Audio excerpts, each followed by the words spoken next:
viendo Sí, la doctor, pantalla? sí se puede. No, doctor. Sí, doctor. ¿No? Sí, sí se ¿No puede están ver, viendo la doctor. pantalla? Sí, vemos su pantalla, pero Ah, ya. ahí sí. Ya. ¿Ahorita? Sí, ahora sí, doctor. Uy, caramba, se perdió vuelta, espérate. La presentación, ¿están viendo ahorita? Sí, está cargando la presentación. Sí, se ve, doctor. A ver, dígame. ¿Han escuchado la conversación que he tenido con el jefe? No, doctor. No, Ah, doctor, ya. no he escuchado nada. Justo me llamó el Llamada. jefe, pues, paciente de una traqueotomía de emergencia. Ya, estaba en tipo de lesiones, en la TLS, la traqueotomía. Hay el procedimiento de cricoidotomía, que eso no lo hacemos traqueotomía como tal.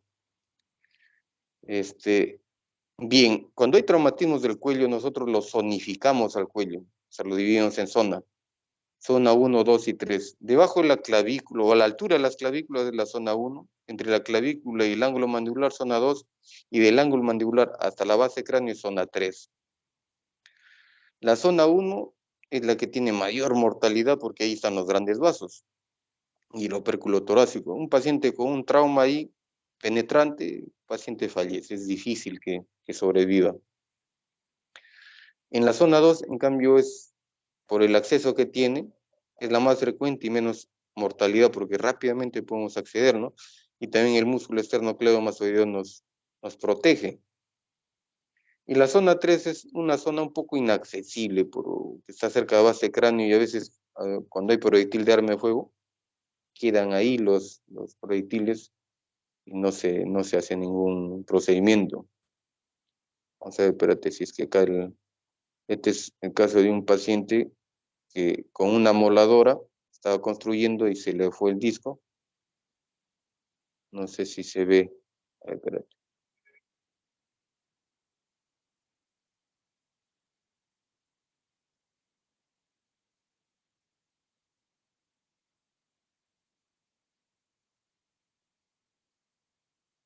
Sí lo ven, ¿no?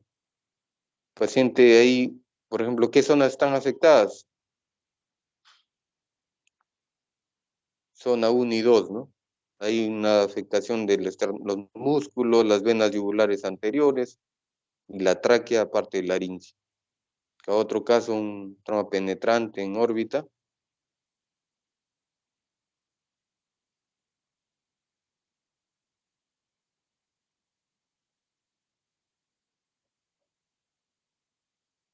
Se iba con dirección a la zona 3.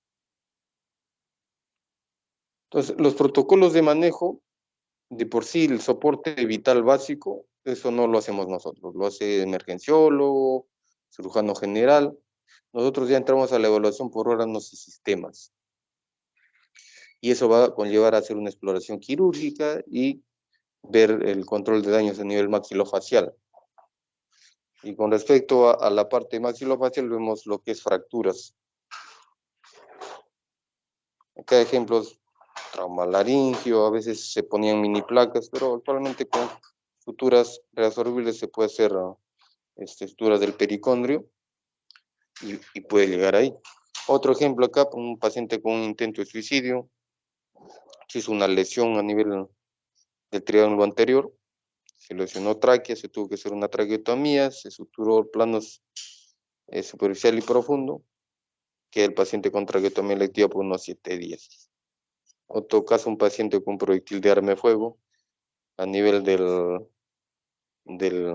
la zona 3, zona 2 y 3, con exposición ahí de tejidos y partes blandas, que se tiene que entrar a primer momento a hacer limpieza quirúrgica para después evaluar la reconstrucción. Trauma severo, donde ya hay una dislocación del neurocráneo y el viscerocráneo. Las heridas en tejidos blandos, como les manifestaba, eso es más para manejo de cirugía plástica. Sin embargo, nosotros, como médicos generales, ¿qué tenemos que tener en cuenta? Que siempre se tiene que hacer de una manera sin rapidez, sin pinza, sin dolor, sin sangre, con luz, con meticulosidad, cuando hay lesiones grandes, con instrumental adecuado. Y todas esas características, ¿en dónde se obtiene? En sala de operaciones. porque en tópico de cirugía a veces es rápido el manejo, hay más pacientes, es complicado llegar a hacer un procedimiento como podría deberse hacer, ¿no? Eh, Sin embargo, si es que hay la posibilidad, es mejor sentarse tranquilo y hacerse una correcta sutura con una buena limpieza, una buena luz. Siempre se tiene que utilizar antibiótico y la profilaxis antitetánica. La ligatura de la arteria carótida externa hemos hecho pocas veces, sobre todo en tumores sangrantes, pero la ubicación de las carótidas es en base al borde anteromedial del músculo esternocleidomastoideo. A nivel del hueso ioides y el cartílago tiroideo, tenemos que ver la primera arteria que tiene una ramita es la carótida externa. Obviamente la carótida interna no se liga, ¿no? Ejemplos, una herida colgajo, una herida también con exposición de tejido óseo. Todos esos se hacen en cirugía mayor, en sala de operaciones. Trauma facial severo, donde había, por suerte, compromiso en la órbita, no hubo compromiso ocular. Se retira el cuerpo extraño y se posterga la reconstrucción del tercio medio del canto interno. Paciente con traumatismo orbitario. Se ve en la tomografía que hay compromiso a nivel del piso de órbita. Obviamente había lesión ocular. Vamos a ver los dos momentos de... Ah, no, acá creo que está.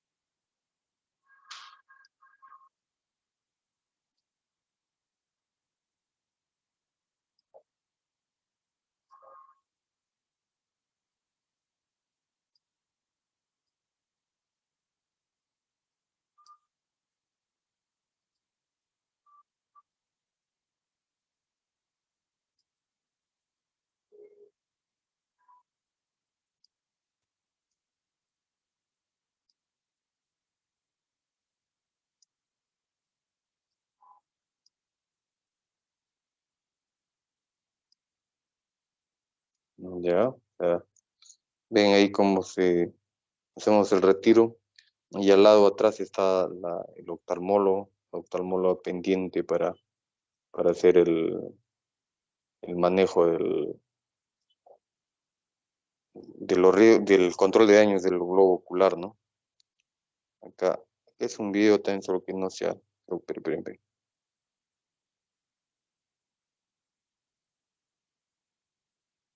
Se evalúa después de retirar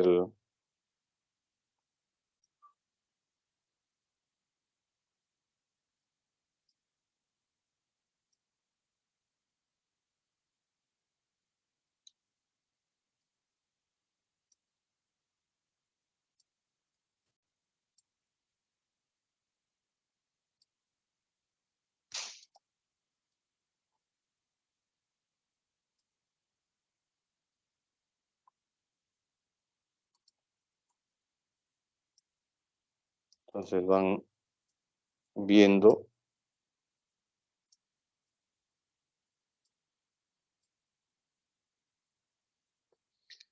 Ya con respecto ya a la etiología de los traumas que tenemos en el hospital,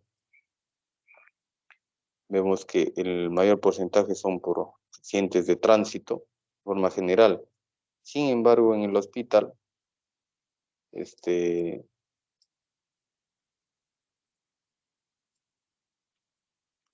son por traumatismos directos. Y esto es más o menos a partir de que empezó el SOAT a, a primar, ¿no? Entonces, ya con el SOAT ya tienen, bueno, algunas las aseguradoras, ¿no? Con determinadas clínicas o hospitales, entonces disminuye la incidencia de casos en nuestro hospital. Pero el mayor porcentaje es accidentes de tránsito, el mayor porcentaje está entre 15 y 25 años, los factores, las causas: exceso de velocidad, imprudencia del conductor, imprudencia del peatón, ebriedad. Las fracturas de la cara, lo ideal que el tratamiento debe ser inmediato y en una sola fase es lo ideal, ¿no? Y se hace la reducción anatómica de los fragmentos, es unir los fragmentos, y se usan generalmente fijación rígida, o sea, se une al hueso con materiales de osteosíntesis, así se llama, que son las mini placas y tornillos de titanio. A veces es necesario utilizar injertos óseos. Es importante tener en cuenta que los huesos más prominentes son los que se fracturan con mayor frecuencia. Son los que soportan menos el impacto y son los más débiles.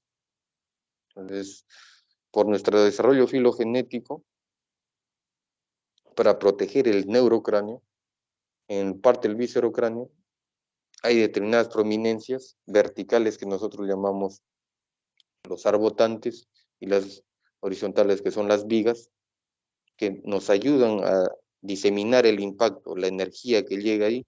Entonces, antes de que se vaya al cerebro, se queda ahí la energía y se produce la fractura, ¿no?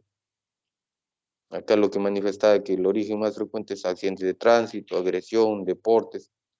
Este porcentaje ha variado porque por el SWAT ya más llegan a nosotros por traumatismos por agresión o caídas, ¿no? Siempre los huesos más frecuentes que se fracturan, huesos nasales. Después ya le viene el complejo malar, maxilar, mandíbula. Lo que mencionaba, las pilas, los pilares y vigas de resistencia. Los pilares, aquí llamamos pilares, es la parte del hueso con mayor densidad ósea, vertical, así como los pilares de una casa o de un departamento, de un lugar. Entonces, cada pilar tiene un nombre. Desde la parte frontal al malar, frontomalar. De la parte frontal al nasal, frontonasal. De la parte maxilar al malar, maxilomalar. Y las partes horizontales son las vigas, que pueden ser el reborde supraorbitario, reborde infraorbitario, el arco alveolar superior, arco alveolar inferior, toda la mandíbula.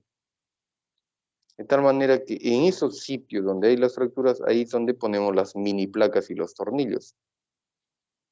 Es importante tener en cuenta que a veces las fracturas que ya no están desplazadas pueden curarse por sí solas. Eso se llama la curación ósea secundaria o indirecta, donde se forma el callo óseo por un proceso inflamatorio, hasta llegar a un fibrocartílago, callo óseo y remodelación ósea. En cambio, la curación ósea primaria directa, esa es la que usamos cuando utilizamos las placas y tornillos, en donde se forma una remodelación intracortical, en donde no necesitan callo óseo. Es importante tener en cuenta el estudio en la historia clínica, evaluar la liberación de energía. Un paciente politraumatizado, tenemos que tener bastante cuidado de nosotros focalizarnos en el área maxilofacial. De repente tiene un trauma abdominal, un trauma renal o esplénico, ¿no?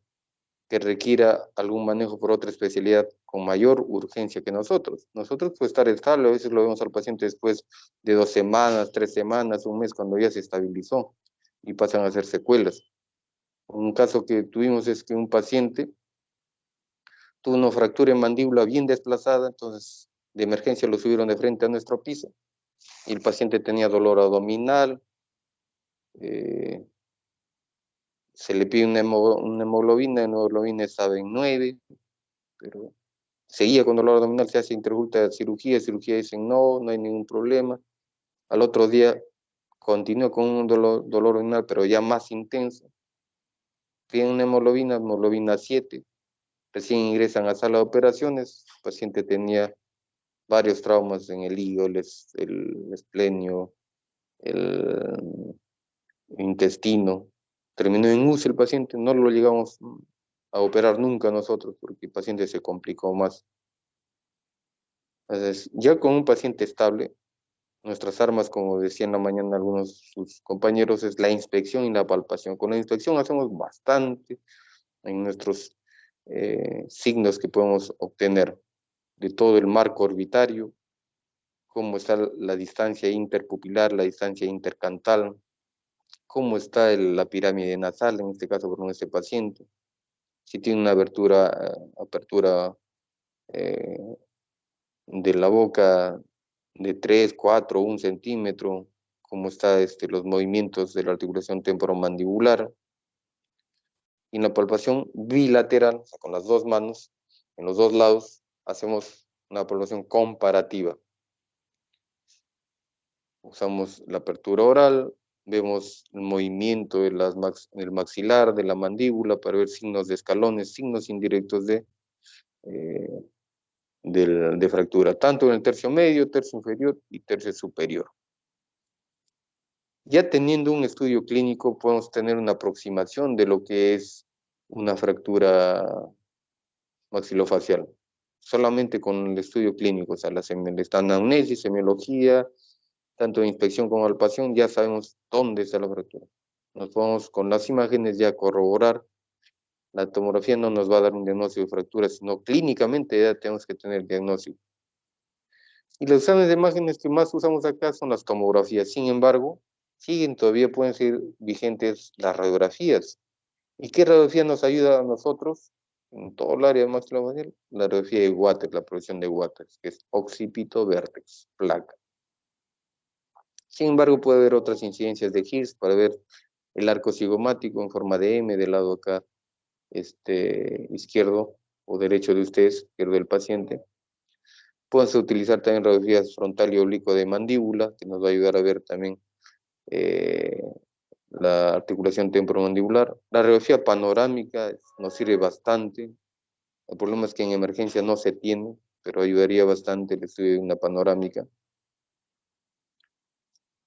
Y la tomografía con reconstrucción volumétrica. Entonces, tenemos la clasificación de las fracturas en tercio superior, medio e inferior.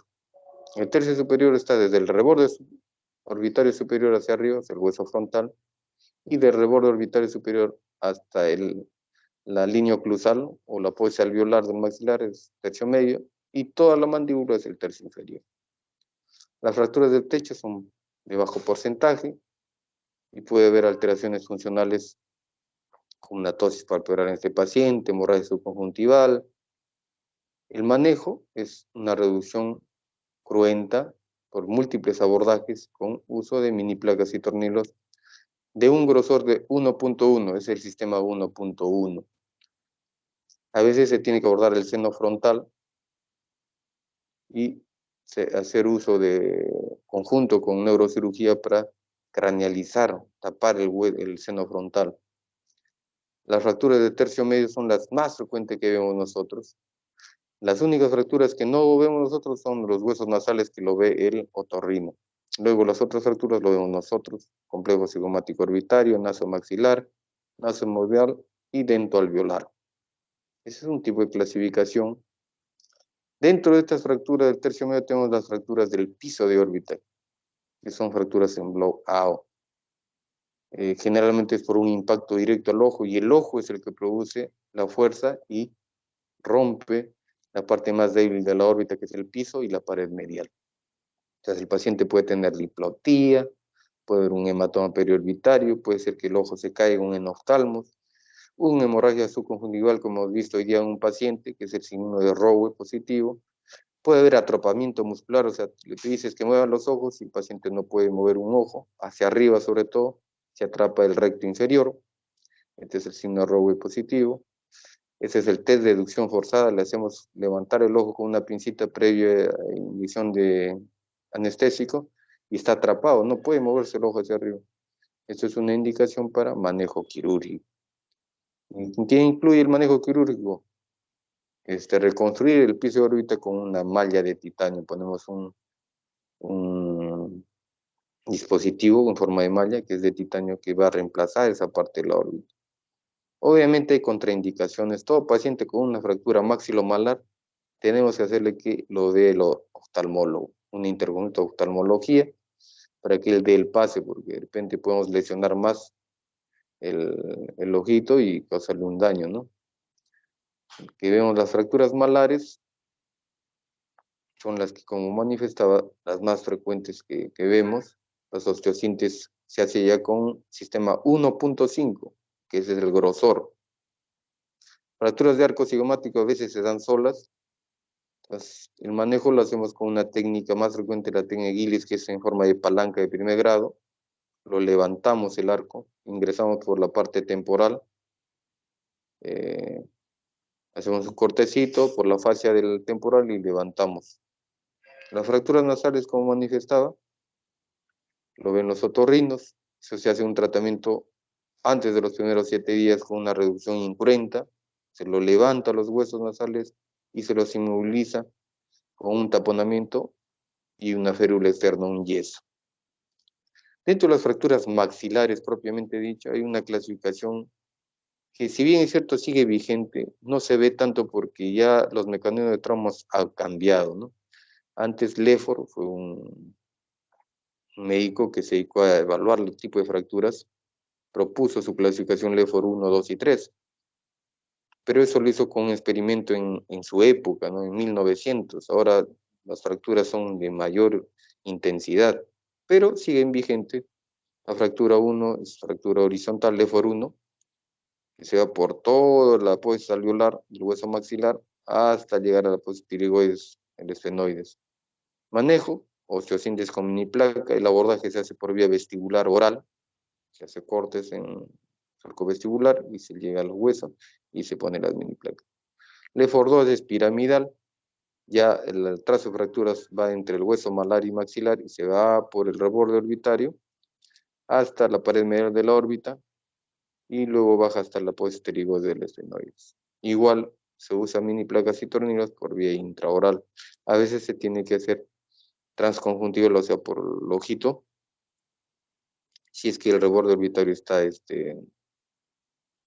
bien descendido. Y el Leffort 3, que es la más difícil y complicada de hacer, que es una división craneofacial, eso sí lo vemos en accidentes por ejemplo, el paciente que hemos visto ahí en emergencia, tiene una combinación de eso, donde se separa el neurocráneo y el viscerocráneo. Una fractura por la sutura nasofrontal, la pared medial, la fisura orbital superior e inferior, y se va hasta la parte lateral, la sutura ocelar rotante frontomalar y cigomático malar. Acá sí tiene que ser diferentes abordajes, tanto abordaje por el cuero cabelludo, que se llama abordaje coronal, y por la cavidad oral vestibular. ¿Cuáles son los objetivos? Restaurar la oclusión fisiológica. Eso es lo que más nosotros debemos ver, cómo está la oclusión. Entonces, en base a la oclusión es donde nosotros vamos a continuar con nuestro manejo. Tenemos que restaurar los soportes esqueléticos, los arbotantes. Entonces, obviamente en sus 3 dimensiones, en alto, ancho y proyección anteroposterior. Tenemos que ver soportes esqueléticos primero, antes de la parte de reconstrucción de partes blandas. Y obviamente es importante hacer una reducción anatómica. Y eso se hace sobre todo en los primeros 7 días. Cuando pasa el tiempo ya hay un proceso de remodelación ósea, que es un poco más complicado, ¿no? Y se tiene que evaluar el manejo individualizado. Siempre nosotros trabajamos desde lo más simple a lo más complejo. Y lo más complejo son las fracturas naso-órbito-etmoidales, la parte central. Hay diferentes abordajes, ejemplos de fracturas, una fractura órbito-maxilomalar derecha, donde hay una implicancia de los arbotantes frontomalar, maxilomalar, cigomático-malar. Se coloca mini placas por vía subconjuntival. Fractura maxilar bilateral, se hace un abordaje vestibular por cavidad oral y se coloca mini placas en L.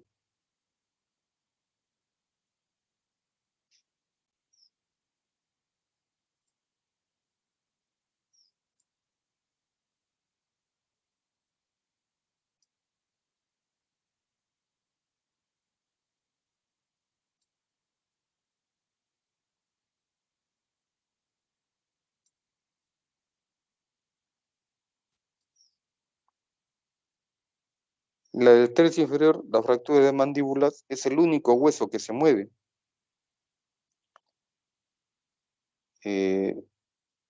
Estas fracturas más frecuentes son las simples, de un solo foco. Por ejemplo, el paciente que está hospitalizado es bifocal, doble foco. y es cuando se hay un traumatismo de un lado, ¿no? Por el ángulo. Son las estadísticas que se hizo un trabajo. Mayor porcentaje era por agresión física y caídas, como les manifestaba, eso es por el tema del SOAT. Con el cuadro clínico siempre hay una disfunción masticatoria, puede ser mordida cruzada, mordida abierta anterior o posterior, alteración de la oclusión, alteración de la movilidad, puede haber dolor, parestesia, laterodesviación, alteraciones de la piel o cavidad oral, puede haber exposición en el tejido óseo. Entonces, a tener en cuenta en el examen clínico, ¿no?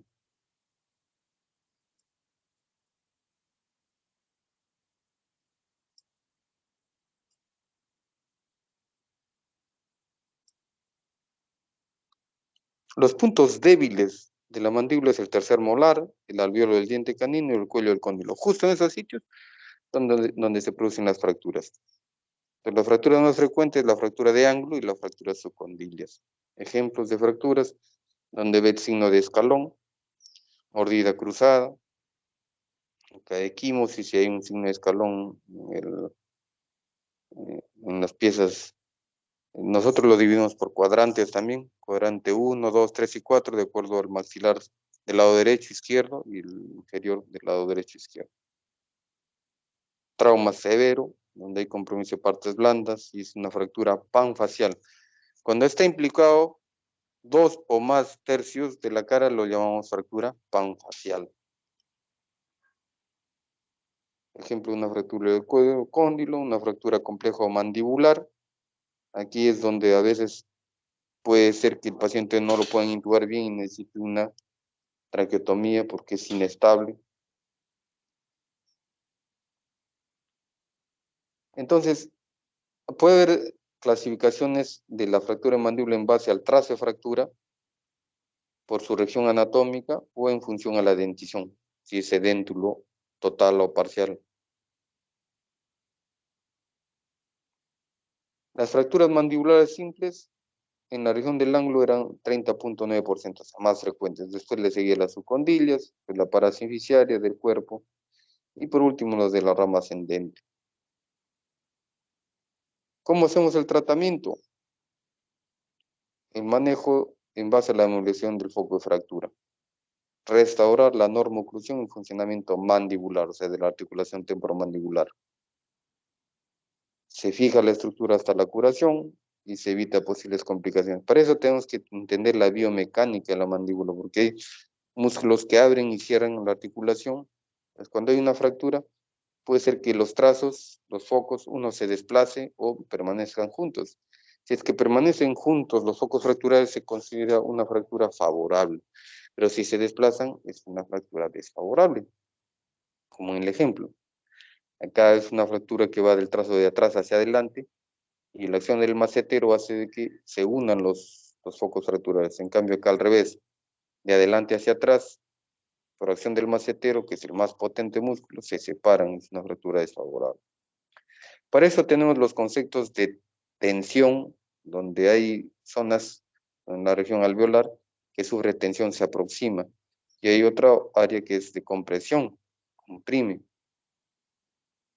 Para eso utilizamos mini placas de diferentes grosores, o diferente lo que manifestaba el doctor Pino hoy día, de carga compartida o soportada. O sea, tenemos que ayudarle a la mandíbula a que ejerce esa función, no se distorsione.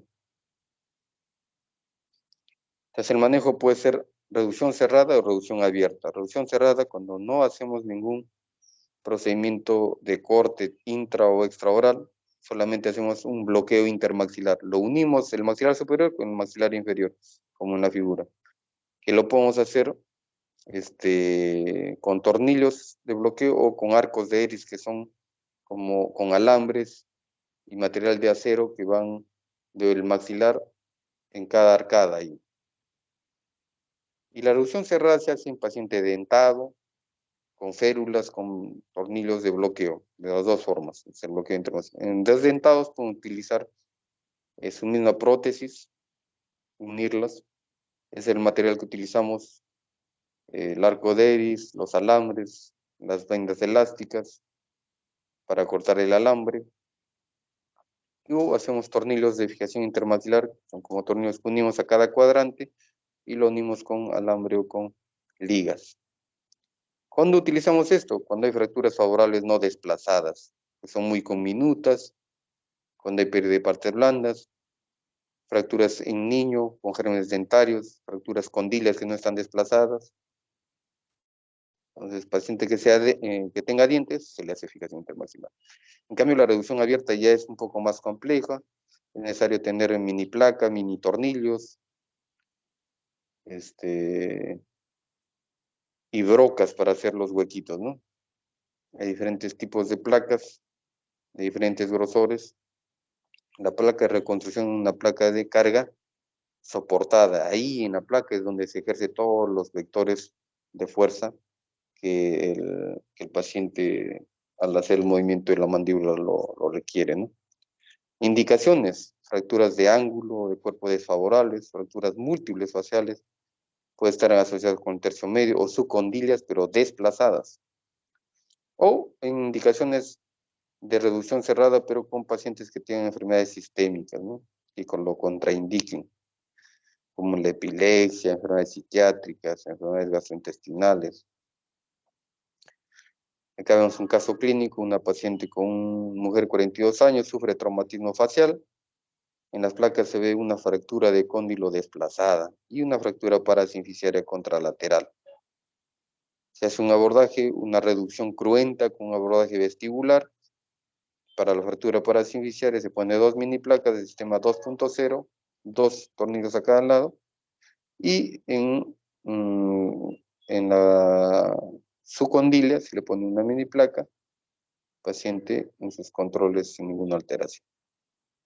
Fractura multimandibular, donde la indicación era una reducción abierta, pero como tenía fracturas bicondilias, posiciones, se planteó una reducción cerrada más con bloqueo intermaxilar. Paciente a los 4 meses se ve que los cóndilos están en su sitio y ya hice una callo óseo y una cicatrización secundaria, ¿no? Paciente con una fractura doble trazo,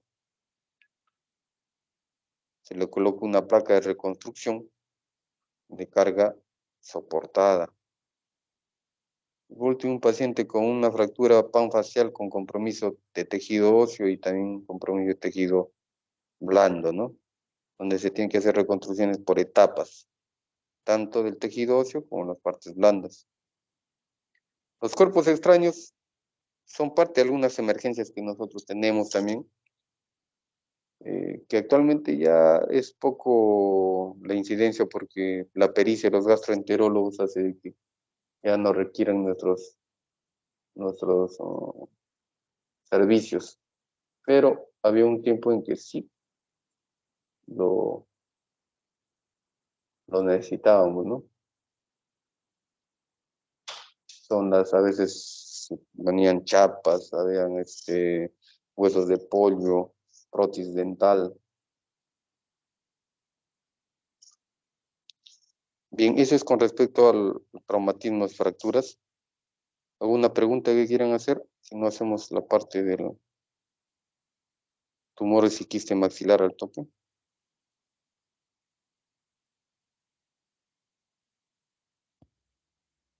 Sí, doctor, podemos continuar.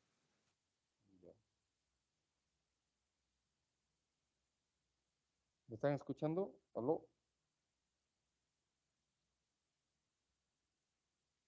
Sí, doctor, estamos escuchando. Me están haciendo una llamada. Los tumores y quistes maxilares, uno de los objetivos de diferenciar entre un quiste y un tumor, y cuál es más frecuente los quistes y más frecuente los tumores. Todo relacionado con tumores odontogénicos.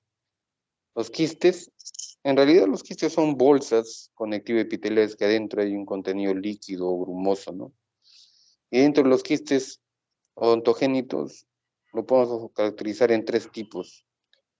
Derivados de los restos malaceses, que son los más frecuentes, que son los periapicales o residuales. Los derivados del epitelio reducido del esmalte, que es el quiste dentígero.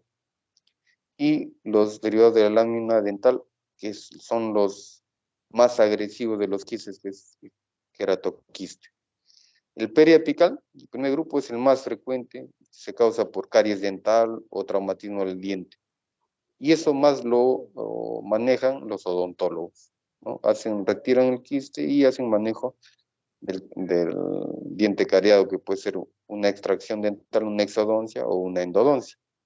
En cambio, el quiste dentígero es un quiste que rodea la corona de un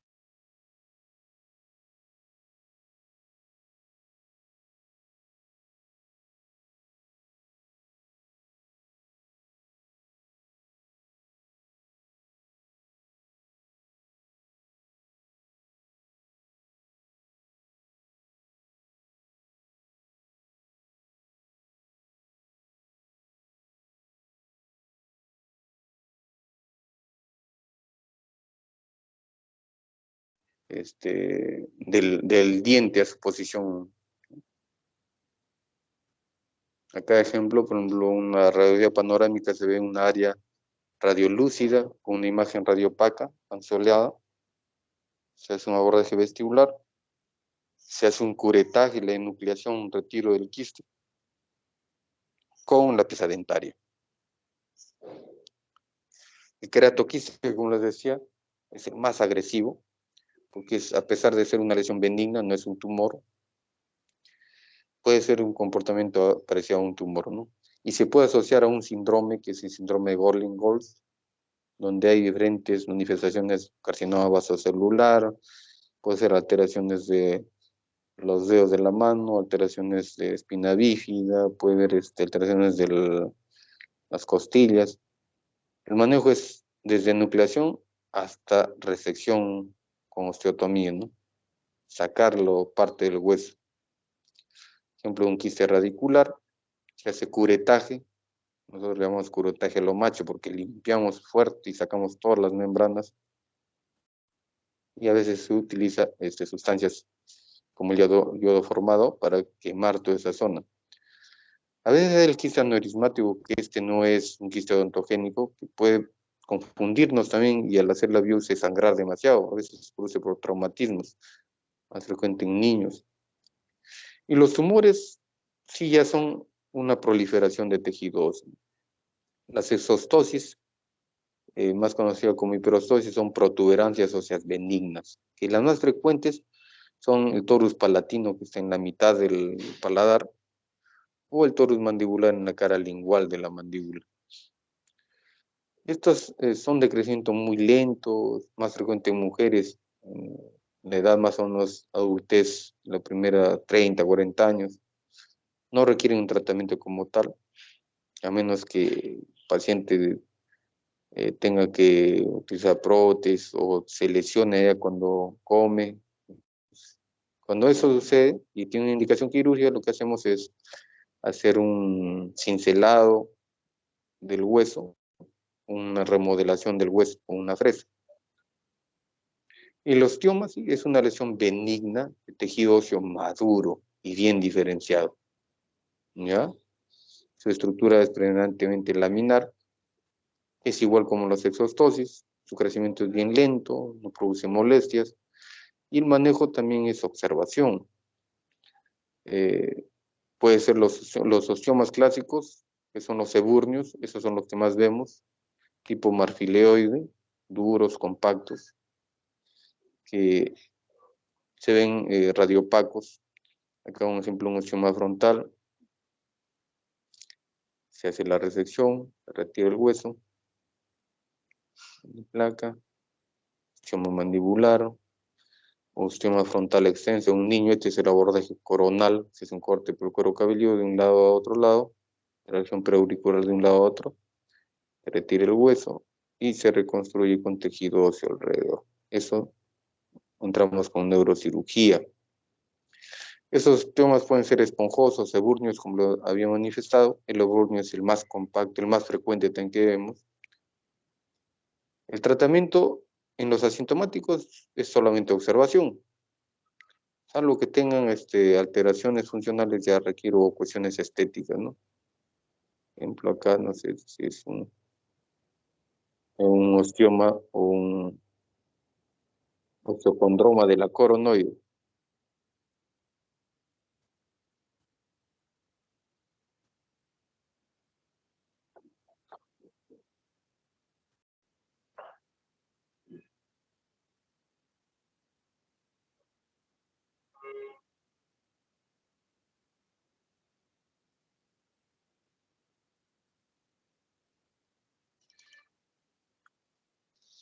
El otro tumor ya odontogénico, o sea, de origen dental, es el ameloblastoma. Es el más agresivo tumor odontogénico, que a pesar de ser un tumor benigno, tiene un comportamiento muy agresivo, así como el queratoquiste, que tampoco no es tumor, ¿no? Es un tumor donde se puede clasificar los tipos clínicos en multiquístico, uniquístico y periférico. El más agresivo es el sólido multiquístico y el menos agresivo el uniquístico. Se puede confundir con el queratoquiste. El manejo va desde tratamiento conservador a tratamiento agresivo radical, resección del tumor. El ameloblastoma uniquístico también lo clasifican en 1, 2 y 3 de acuerdo a que invada o no la membrana del quiste. Como el manifestado, el tratamiento conservador va desde una enucleación, marsupialización, curetaje, ostectomía, utilizar nitrógeno líquido, hidrocauterización, lo que se utiliza en quistes. En cambio, el tratamiento radical es con mandibulectomía o resecciones segmentarias. La tasa de recurrencia puede llegar hasta el 70% de los manejos conservadores. Y eso se detecta en los primeros 5 años, sobre todo en el primer año.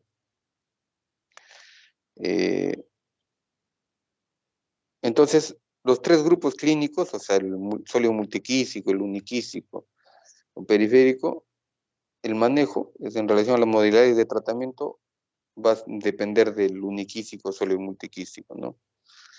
En los sólidos sí debe ser mucho más agresivo y en los uniquísticos puede ser uno conservador. Estos son los factores para elegir el tratamiento: la edad, la localización, qué características tiene, si es uniquístico, multiquístico. Obviamente que esos tratamientos conservadores como la nucleación, marsupialización, se da en casos que no son tan agresivos o previo a una cirugía radical. Tenemos que ver el diagnóstico diferencial: tumores odontogénicos, mixomas odontogénicos, lesiones quísticas con el queratoquiste o un quiste residual. Entonces, el tumor más frecuente que nos puede confundir con el ameloblastoma, el fibromixoma o mixoma odontogénico. También puede haber lesiones benignas no odontogénicas que nos puede confundir: el granuloma central de células gigantes, fibroma osificante, hemangioma central, histiocytosis idiopática. Es una revisión que se hace del ameloblastoma donde se concluye que el tratamiento conservador tiene una tasa de recurrencia del 60-80%. En cambio, el manejo radical, con un margen de 1 a 1.5, tiene una tasa de recurrencia del 0 al 10%. La cirugía radical más recomendada en multiquístico sólido y uniquístico avanzado. La cirugía conservadora, más técnica de soporte y seguimiento a largo plazo, puede conservarse a los uniquísticos o los que son pequeños multiquísticos sólidos. Ejemplo, una paciente con un gran tumor en la hemimandíbula del lado izquierdo, pero tenía buena apertura, lo que nos hacía pensar que no era un tumor maligno. Se hace la biopsia, se hace el ameloblastoma, tenía una gran asimetría en la hemicara, se propone la cirugía resectiva y se hace una reconstrucción con colágeno libre del hueso peroné y los vasos peroneos.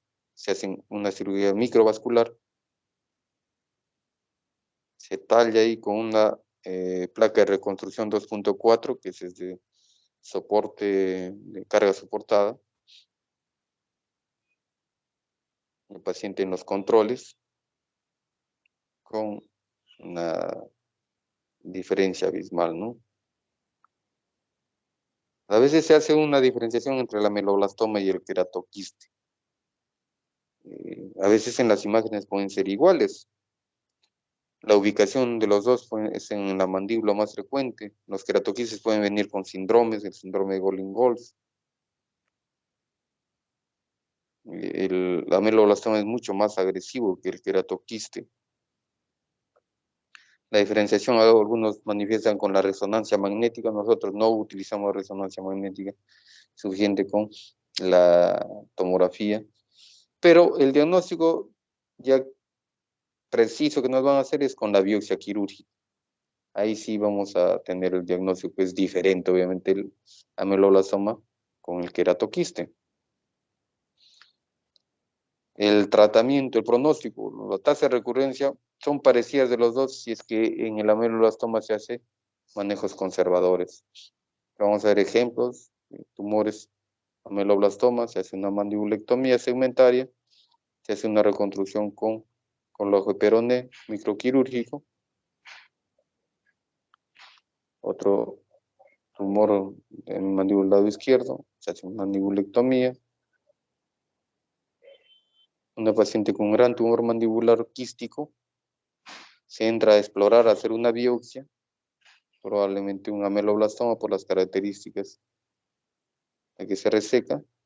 Otra paciente con una simetría en el cuadrante, este es el cuadrante 4, el cuadrante 1 es el maxilar superior, cuadrante 2 el maxilar superior izquierdo, cuadrante 3 es el inferior izquierdo y cuadrante 4 el inferior derecho. Es una simetría anémica del lado derecho.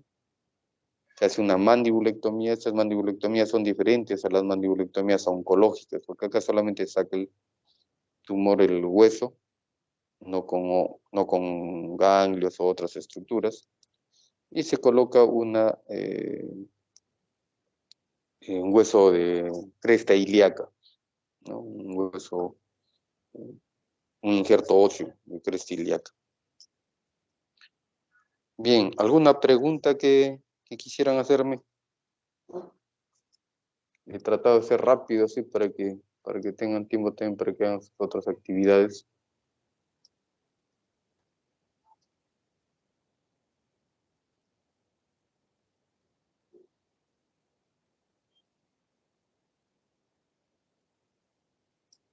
¿Aló? Sí, está claro, doctor. Bien.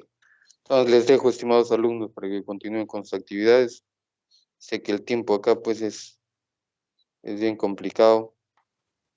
Espero que haya servido en algo estos días que han sido maratónicos. Y con gusto estamos acá, como les manifestaba sus compañeros. Soy asistente acá del Hospital Revaliati desde el 2004. Y estamos para ayudarnos, para servir en todo lo que se pueda. Ustedes ya nos conocen, estamos acá con la doctora Quevedo. ¿Ya? Buenas tardes, gracias por su atención y sigan adelante. Muchas Muchas gracias, gracias, doctor. Muchas gracias. Muchas gracias, doctor. Gracias, doctor. Hasta luego. Saludos, saludos. Muchas gracias, doctor. Hasta luego.